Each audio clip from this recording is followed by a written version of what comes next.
আজকে আমরা যাব আমার বন্ধু হাসানের বিয়েতে। তো ফাইনালি আমার বন্ধু হাসানের বিয়েতে যাওয়ার জন্য একটি গাড়ি ভাড়া করি।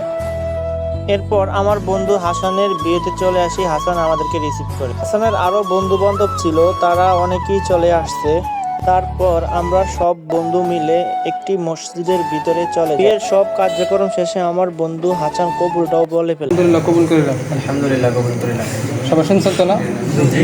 বিয়ের সব কার্যক্রম শেষে হাসানের দাদা শ্বশুর হাসানের সাথে প্রথমে সাক্ষাৎ করতে আসে।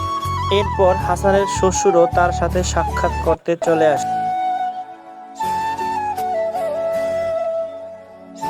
এরপর হাসানের বিয়ের সালামির টাকার আমরা ভাগ চাই। হাসান সালামির টাকা না দিতে চাইলেও আমরা তার সাথে অনেক জোরাজোরি করি। তারপর কিছু টাকা হাসান আমাদেরকে দেয় এবং আমার অন্য বন্ধুরা নিতে চায় না। আমি তাকে বলি, বন্ধু আমার কাছে টাকাটা দে, এবং টাকাটা আমি একাই নিয়ে যাই।